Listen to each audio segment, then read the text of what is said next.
Jai Hind students, class 10th, exercise 8.1, question number 10. Here is the question.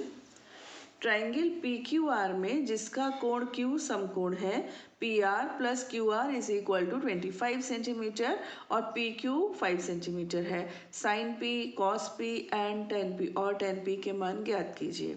In triangle P Q R right angle at Q P R plus Q R equals 25 centimetre and P Q equals 5 centimetre. Determine the values of sine P, cos P and tan P. Okay, चलिए देखिए जो दिया है वहाँ से शुरुआत करते हैं। सबसे पहले हमको P Q is 5 centimetre given, तो ये पी क्यू है बेटा, इसको ले ली मैंने 5 सेंटीमीटर। ठीक है, बाकी की दो साइड्स हैं पी आर और क्यू आर, इन दोनों का सम 25 है। इसमें से किसी एक को एक्स ले लिया जाए, ठीक, तो दूसरी क्या रह जाएगी 25 माइनस एक्स, दोनों का सम 25 था। एक्स यहाँ ले लिया हमने, बचा कितना 25 माइनस एक्स, ये तो हमें करना ही पड़ेगा। यहाँ हम लिखेंगे लेट, यानी कि माना। पी आर पहले लिखी है तो पी आर को ही मैंने ले लिया एक्स, ऐसा कुछ नहीं है, किसी को भी ले सकते थे।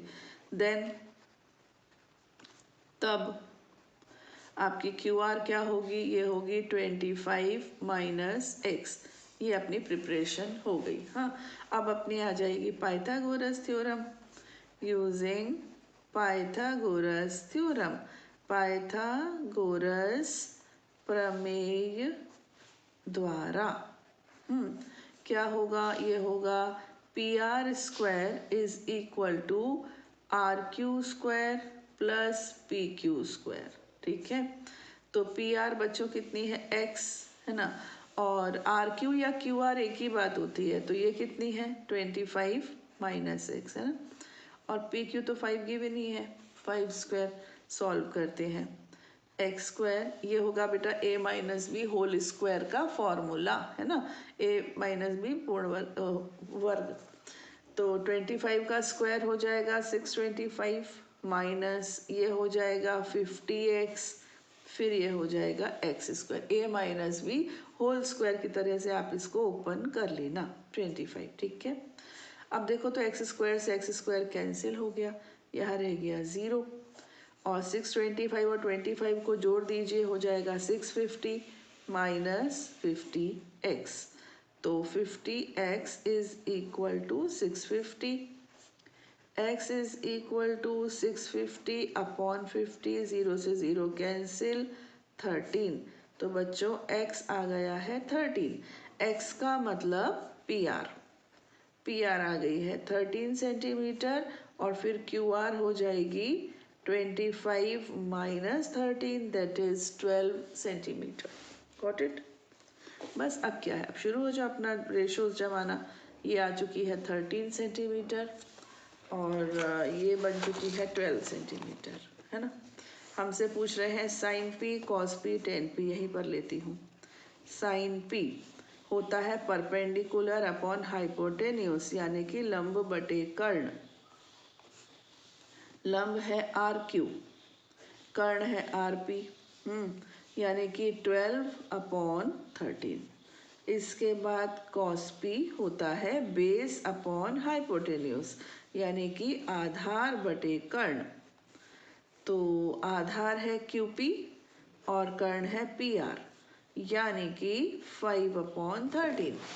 नेक्स्ट आते हैं हम 10 पी पर।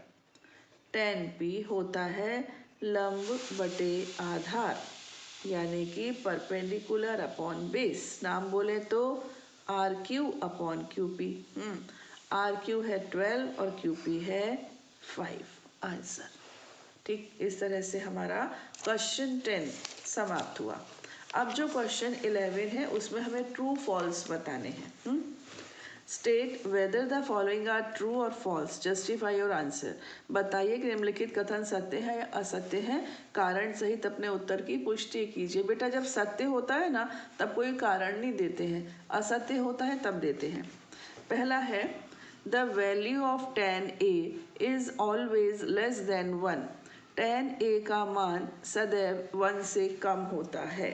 सुनिए इधर, ये कितना आया है कितना आया है 12/5। क्या ये 1 से छोटा है? नहीं है, है ना, मतलब ये कथन असत्य हुआ, फॉल्स हुआ। वैसे मैं आपको रीज़न बता देती हूँ। देखिए बेटा, ये आपका ट्रायंगल है ना, और tan क्या होता है? Perpendicular upon base, perpendicular upon base. कोई भी नंबर 1 से छोटा कब होगा? जब p छोटा हो और b बड़ा हो, जैसे कि 2/5 ये आ जाएगा 0.4, है ना। लेकिन अगर 6/5 होगा तो ये आएगा 1.2।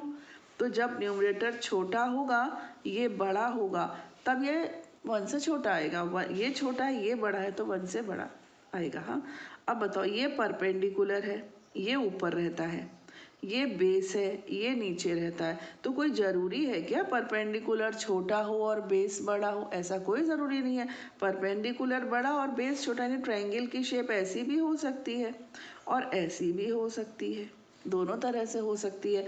यानी कि ये छोटा ये बड़ा, ये बड़ा ये छोटा हो सकता है। तो tan के लिए ऐसा कोई बंधन नहीं है कि वो हमेशा 1 से छोटा ही आएगा। इसकी वैल्यू तो इन्फिनिटी तक होती है। तो ये बच्चों हो गया असत्य, यानी कि फॉल्स। क्लियर हो गया ना? क्यों होता है, रीज़न भी मैंने आपको बता दिया। फिर है sec A is equal to 12/5 for some value of angle A। कोण A के किसी मान के लिए sec A 12/5। तो हम देखते हैं A, ये लिया हमने A, इसको लिया B, इसको लिया C। sec A, बेटा sec किसका उल्टा होता है? cos का। cos होता है आधार बटे कर्ण, और sec क्या होगा? कर्ण बटे आधार, यानी कि h/b। तो 12/5 पॉसिबल है? यस। h बड़ा b छोटा पॉसिबल है, समझे आप? h बड़ा और b छोटा, h तो हमेशा बड़ा ही होगा सबसे। तो ये आपका हो गया ट्रू, यानी कि सत्य। अब आइए next. cos A is the abbreviation used for the cosecant of angle A। cos A कोण A के cosecant के लिए प्रयुक्त एक संक्षिप्त रूप है? बिल्कुल नहीं। cos किसका शॉर्ट फॉर्म है? कोसाइन। पहला वाला होता है साइन, है ना, दूसरा होता है कोसाइन। ठीक, एक दूसरे के को होते हैं, ये पूरक होते हैं एक तरह से। तो कोसाइन, तो ये कोसाइन का शॉर्ट फॉर्म है कॉस। ठीक है, कोसेकेंट तो होता है कॉसेक। कॉसेक यानी साइन का उल्टा होता है ना, कॉसेक, वो होता है कोसेकेंट।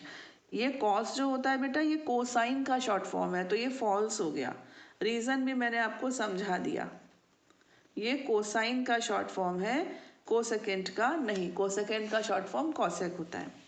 फिर है cot A is the product of cot and A. Cot A cot और ए का गुणनफल होता है? कतई नहीं, ये एक अनुपात होता है, रेशो होता है, जो एंगल के रिस्पेक्ट में लिया जाता है। कॉस ए होता है base upon hypotenuse, cos into a बिल्कुल गलत है ये, ठीक है। ये एंगल का कोसाइन है, एंगल का कोसाइन है, प्रोडक्ट नहीं है, तो ये फॉल्स है। Last, sine theta 4/3 for some angle theta. किसी भी कोण के लिए साइन थीटा 4/3 होगा, ये फॉल्स है। इसका रीज़न बहुत सिंपल है। देखो बेटा, ये कोई ट्रायंगल है ना, ये थीटा है। साइन थीटा क्या होता है? परपेंडिकुलर अपॉन हाइपोटेन्यूज, और हाइपोटेन्यूज तो सबसे लंबी साइड होती है, यानी कि इसका हमेशा डिनोमिनेटर बड़ा होगा, न्यूमरेटर छोटा होगा, अंश छोटा होगा, हर बड़ा होगा। यानी कि 4/3 तो पॉसिबल नहीं है, 3/4 पॉसिबल है, ठीक है। तो ये बड़ा होगा और ये छोटा होगा, उल्टा पॉसिबल नहीं है। तो इस तरह से हमारी एक्सरसाइज 8.1 यहाँ पर समाप्त होती है। मिलते हैं 8.2 के साथ अपने नेक्स्ट वीडियो में। टिल देन, जय हिंद।